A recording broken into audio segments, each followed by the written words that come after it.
નમસ્તે વિદ્યાર્થી મિત્રો, હું ભોયા વૈશાલી શ્રી સત્યસાઈ લક્ષ્મી મોહન વિદ્યાલય મહુવાથી આપનું હાર્દિક સ્વાગત કરું છું. કેમ છો વિદ્યાર્થી મિત્રો? બધા મજામાં ને? તો વિદ્યાર્થી મિત્રો, આજે આપણે ધોરણ 10 ગણિત ચેપ્ટર નંબર 6 ત્રિકોણમાં આજે આપણે પ્રમેય 6.6 જોવાના છે, જે એક્ઝામ માટે મોસ્ટ આઈએમપી છે. એ 4 ગુણની અંદર તમને આવી રીતના પૂછાઈ શકે કે પ્રમેય 6.6 એમાં બે સમરૂપ ત્રિકોણોના ક્ષેત્રફળનો ગુણોત્તર, એટલે તમને બે સમરૂપ ત્રિકોણો આપેલા હશે, એનો આપણે એ ત્રિકોણોનું ક્ષેત્રફળ લેવાનું, બંને ત્રિકોણોનું, એનો ગુણોત્તર તેમની અનુરૂપ બાજુઓના ગુણોત્તરના, એટલે બંને ત્રિકોણોને જે અનુરૂપ બાજુઓ હશે એ બાજુઓનો ગુણોત્તરના વર્ગ બરાબર હોય છે. એટલે કે બે સમરૂપ ત્રિકોણોનું ક્ષેત્રફળનો ગુણોત્તર આપણે લેવાનો, એ બંને ત્રિકોણોનો બાજુઓનો વર્ગ, એટલે એબીનો વર્ગ કે બીસીનો વર્ગ કે આવી રીતના, તો એના વર્ગ બરાબર હોય છે.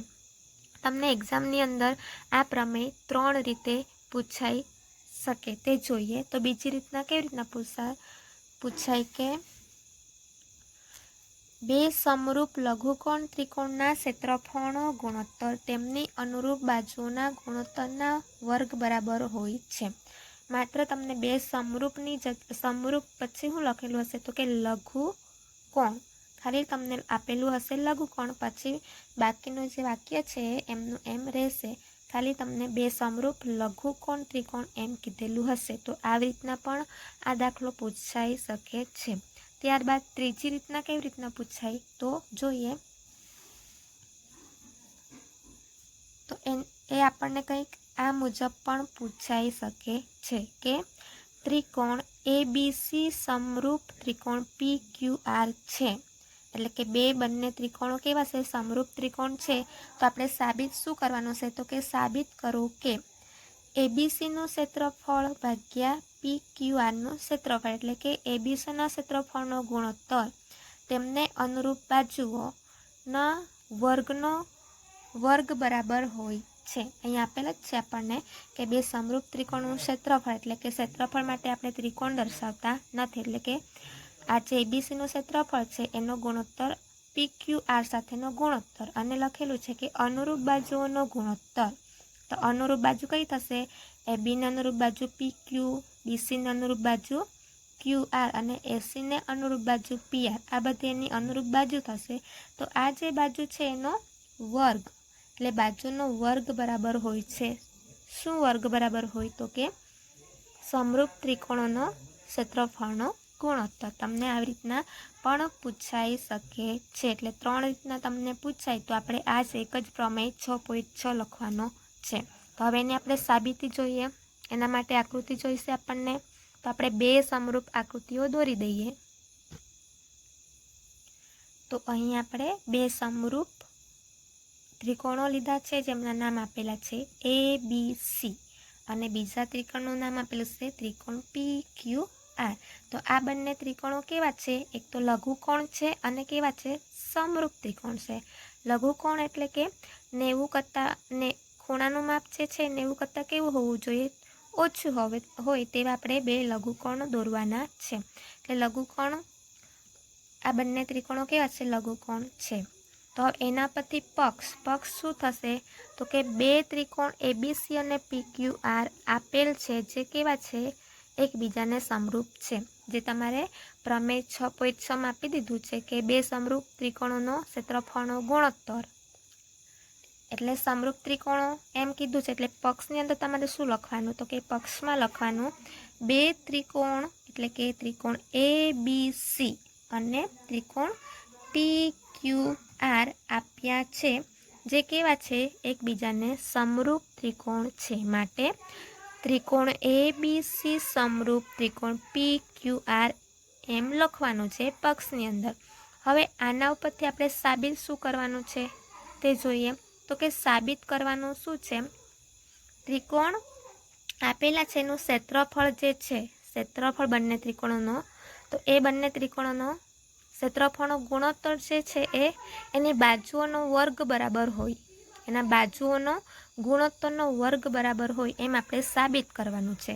તો સાધ્યની અંદર આપણે લખવાનું કે ત્રિકોણ ABC ક્ષેત્રફળ એટલે ત્રિકોણનું ક્ષેત્રફળ ABCના છેદમાં PQRનું ક્ષેત્રફળ એ કોના બરાબર હોય તો કે બંને ત્રિકોણોને અનુરૂપ બાજુઓનો વર્ગનો ગુણોત્તર એટલે બંને બાજુઓનો જે ગુણોત્તર છે એનો વર્ગ બરાબર હોય. તો ABની અનુરૂપ બાજુ કઈ છે? આની અંદર ABના છેદમાં PQનો વર્ગ થશે, BCના છેદમાં QR વર્ગ થશે અને ACના છેદમાં PR વર્ગ થશે, જે આપણે અહીં દર્શાવ્યું છે. આ આપણે શું કરવાનું છે? સાબિત કરવાનું છે. તો હવે એને સાબિત કઈ રીતના કરીએ એ જોઈએ. હવે પક્ષની અંદર શું છે તો કે બે ત્રિકોણ ABC અને PQR એકબીજાને સમરૂપ છે. તો પહેલાં શું કીધું છે કે ત્રિકોણનો ક્ષેત્રફળનો ગુણોત્તર. હવે ત્રિકોણનો ક્ષેત્રફળનો ગુણોત્તર, તો ત્રિકોણનું ક્ષેત્રફળ શોધવા માટેનું સૂત્ર શું છે તો કે 1/2 પાયો ગુણ્યા વેધ.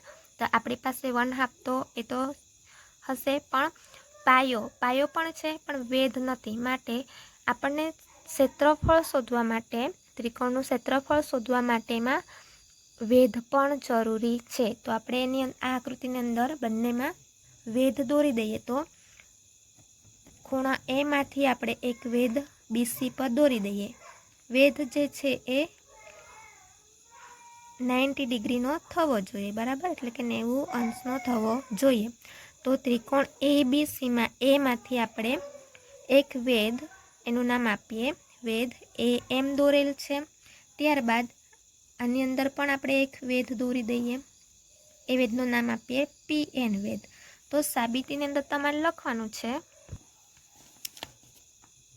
તો અહીં તમે સાબિતીમાં શું લખશો તો કે બે ત્રિકોણોના ક્ષેત્રફળ શોધવા માટે ત્રિકોણના વેધ AM અને PN દોરો. એટલે આપણી પાસે આકૃતિ કંઈક આ પ્રમાણે છે. તો આપણે ત્રિકોણનું ક્ષેત્રફળ શોધવા માટે આ બંને ત્રિકોણોમાં વેધ AM અને PN દોરવાના છે. હવે આપણે આ આકૃતિની અંદર AM વેધ દોરી દીધો. તો હવે આપણને આસાનીથી એનું ક્ષેત્રફળ મળી જાય. તો કે ત્રિકોણનું ક્ષેત્રફળ શોધવાનું સૂત્ર શું છે? 1/2 પાયો ગુણ્યા વેધ. તો આપણી પાસે ABCનું ક્ષેત્રફળ શોધવાનું છે. તો ABCનું ક્ષેત્રફળ બરાબર શું થશે? 1/2 પાયો શું છે ABCમાં? BC છે. તો પાયોની જગ્યાએ BC ગુણ્યા વેધ શું છે ABCની અંદર તો કે AM. તો BC ગુણ્યા AM, બરાબર. તેવી જ રીતના આપણે આ જે ત્રિકોણ PQR છે તો આનું આપણે ક્ષેત્રફળ શોધવાનું છે. તો આમાં પણ શું થશે? 1/2 પાયો ગુણ્યા વેધ. તો 1/2 અને પાયો શું છે આની અંદર? QR છે. તો આની અંદર લખવાનું 1/2 QR અને વેધ PN, બરાબર, જે અહીં દર્શાવ્યું છે. તો અહીં PQRનું ક્ષેત્રફળ કેટલું મળે છે? 1/2 QR ગુણ્યા PN મળે છે. આકૃતિ ઉપરથી તમારે લખી દેવાનું.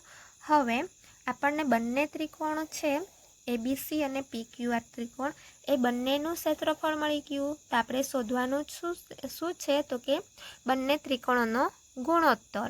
હવે ગુણોત્તર એટલે એક ત્રિકોણ છે એના છેદમાં બીજા ત્રિકોણ લખવો પડે, બરાબર. એનું ક્ષેત્રફળ લખી દઈએ તો શું થશે? ત્રિકોણ ABC એટલે કે ABCનું ક્ષેત્રફળ ગુણોત્તરમાં લખવાનું PQR, બરાબર. એટલે ABCના છેદમાં PQR એટલે કે ABCનું ક્ષેત્રફળના છેદમાં PQR એકબીજાનું ગુણોત્તરમાં થઈ ગયું. તો ABC બરાબર કેટલું મળે છે આપણને? 1/2 BC ગુણ્યા AM. તો ABCનું ક્ષેત્રફળ બરાબર લખી દઈએ 1/2 BC ગુણ્યા AM. ત્યારબાદ PQR બરાબર શું મળે છે? 1/2 QR ગુણ્યા PN. તો PQRનું ક્ષેત્રફળ લખી દઈએ 1/2 QR ગુણ્યા PN. હવે આમાંથી શું કેન્સલ થશે? 1/2 અને 1/2 અહીંથી કેન્સલ થઈ જશે. તો બાકી શું બચશે? તો કે ABCનું ક્ષેત્રફળ છેદમાં PQRનું ક્ષેત્રફળ બરાબર BC ગુણ્યા AM એટલે BC ગુણ્યા AM અને છેદમાં QR ગુણ્યા PN એટલે QR ગુણ્યા PN. આને નંબર આપણે સમીકરણ નંબર 1 આપીએ. હવે અહીં તમે આકૃતિ અંદર જોઈ શકો છો કે આ જે આકૃતિ છે એમાં આપણે બે ત્રિકોણો લઈએ તો આ બંને ત્રિકોણો જે છે એ સમરૂપ ત્રિકોણ છે કે નથી એ ચેક કરવા માટે આપણે શું કરીએ તો કે આ જે એક આ ત્રિકોણની અંદર એબીસી ત્રિકોણની અંદર બે ભાગ પડે છે, એટલે કે બે ત્રિકોણો થાય છે. એક ત્રિકોણ ABM અને બીજો AMC જેવો એક બે ત્રિકોણ થાય. તો આ ત્રિકોણને આપણે 1 નંબર આપી દઈએ. ત્યારબાદ આ બાજુ પણ આ જે ત્રિકોણ છે PQN, તો આને આપણે 1 નામ આપી દઈએ. તો આ જે આટલો ત્રિકોણ છે અને આ અડધો ભાગ જેટલો ત્રિકોણ છે આનો આખાનો, તો આ બંને એકબીજાને સમરૂપ ત્રિકોણ છે કે નહીં એ આપણે ચેક કરી લઈએ. તો હવે ત્રિકોણ ABM એટલે ત્રિકોણ ABM અને ત્રિકોણ PQN માં જેટલો ખૂણો બીનો હશે એટલો જ ખૂણો ક્યુનો પણ હશે. કેવી રીતના આપણે કહી શકીએ તો કે આપણને આગળ પ્રમેયની અંદર આપી દીધું છે કે ત્રિકોણ ABC સમરૂપ ત્રિકોણ PQR. તો આને આ ABCની અંદર શું આવે છે? બી આવે છે આ ત્રિકોણમાં પણ. તો આ જેટલો ખૂણો બીનો હશે એટલો જ ખૂણો કોનો થશે? ક્યુનો. ત્યારબાદ આ જેટલો ખૂણો એનો હશે એટલો જ ખૂણો કે પીનો થશે. હવે માટે આપણે લખી શકીએ કે ખૂણો બી બરાબર ખૂણો ક્યુ. તો અહીં લખી દઈએ ખૂણો બી બરાબર ખૂણો ક્યુ, જે આપણને અગાઉ જે બોક્સમાં આપેલું છે કે ત્રિકોણ ABC સમરૂપ ત્રિકોણ PQR આપેલું છે. તો આ જે બી છે આ બી, તો એને અનુરૂપ ખૂણો કયો થશે? ક્યુ. બરાબર. એને અનુરૂપ ખૂણો પી થશે, બીને અનુરૂપ ખૂણો ક્યુ અને સીને અનુરૂપ ખૂણો આર. તો અહીં આપણને આ આકૃતિમાં બીને અનુરૂપ કયો ખૂણો થશે? ક્યુ. તો લખી દઈએ ખૂણો બી બરાબર ખૂણો ક્યુ અને ખૂણો એમ બરાબર ખૂણો એન થશે. ખૂણો જે આ એમ છે એના બરાબર ખૂણો એન થશે. કેવી રીતે? તો કે કાટખૂણો છે તો કાટખૂણો હંમેશા કેવો હોય? 90 હોય. તો આ જે વેધ છે વેધ હંમેશા પાયા ઉપર લંબ હોય. વેધ હંમેશા પાયા ઉપર લંબ હોય એટલે કે એ 90નો ખૂણો બનાવતો હોવો જોઈએ. પછી તમે આને આવી રીતના ત્રાસો નહીં દોરી શકો. બરાબર. જે વેધ છે એ હંમેશા લંબ રાખવાનો અને લંબ હશે તો એ 90નો ખૂણો બનાવશે. તો અહીં જો વેધ છે એ પણ 90નો ખૂણો બનાવશે, અહીંયા પણ ખૂણો 90નો બનાવશે. તો આ 90 અને આ 90. બરાબર. તો ખૂણો એમ બરાબર ખૂણો એન લખી શકીએ. બરાબર. તો ખૂણો એમ બરાબર ખૂણો એન.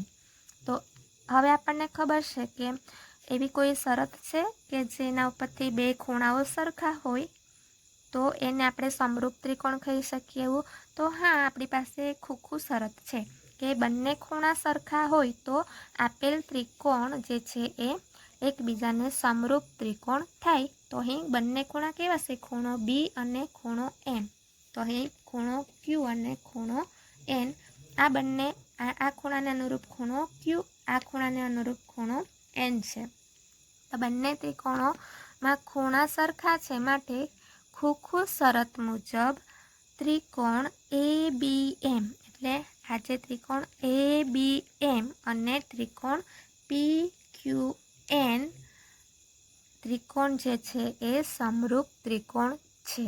માટે તો હવે આપણે આ જે બંને ત્રિકોણો આ આટલોક ત્રિકોણ છે આટલોક ABM અને PQN એકબીજાને સમરૂપ ત્રિકોણ હોય તો આપણે એમ લખી શકીએ ને કે AB બાજુ બરાબર PQ બાજુ. બરાબર.